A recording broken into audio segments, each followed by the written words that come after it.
1 2 3 4 8 9 10। माँ कहाँ हो?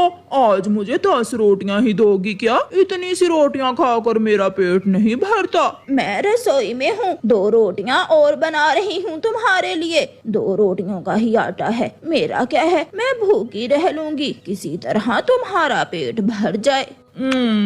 ये रोटी खाने वाला काम कितना अच्छा है। काश मैं हर समय यही काम करता रहता। ये लो, ले आई मैं बाकी की 2 रोटियां भी। अब रोटी खा और बाहर जा, कोई काम धंधा कर। मुझे बूढ़ी कौवी से अब ये सब नहीं होता। मैं तुम्हारा पेट भरूं या घर चलाऊं?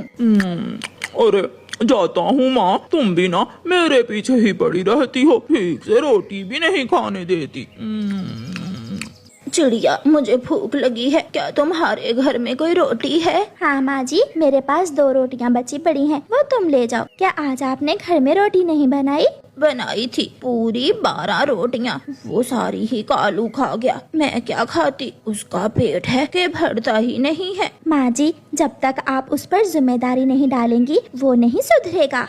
वाह वाह माँ, तू मेरे लिए 2 रोटियां और ले आई। कालू की माँ झाड़ू उठाकर कालू के पीछे भागती है और कालू कौवा घर से निकल जाता है।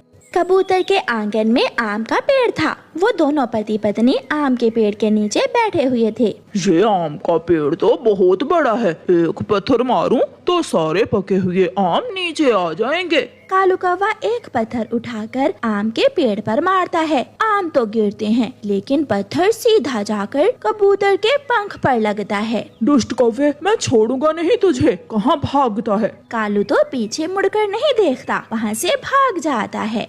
थक गया हूँ, थोड़ा सो लेता हूँ। आलसी कौवा आराम से सो जाता है और उसकी बूढ़ी माँ अपने कमजोर पंखों से जंगल में लकड़ियाँ काट रही थी। माँ जी, अब तुम बूढ़ी हो गई हो, अपने बेटे को काम पर भेजा करो। तोते बेटे, क्या करूँ, कालू तो मेरी एक भी नहीं सुनता, सारा दिन सोया रहता है।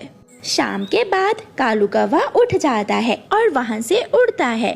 बुलबुल के ठेले पर पक्षी बैठे समोसे खा रहे थे। कौवे के मुंह में पानी आ जाता है। किसी तरह मुझे एक समोसा चुराना होगा। ये सोचकर कालू कौवा बुलबुल के पास जाता है। बुलबुल बुलबुल, मेरी दूर की नजर थोड़ी कमजोर है, मुझे देखकर बताओ वो सामने क्या है? वहाँ दूर। कहाँ कौवे, मुझे तो कुछ दिखाई नहीं दे रहा। जब बुलबुल दूसरी तरफ देख रही होती है तो कौवा बुलबुल का समोसा चुराकर भाग जाता है। दुष्ट कौवे, रुको, मैं अभी बताती हूँ तुम्हें।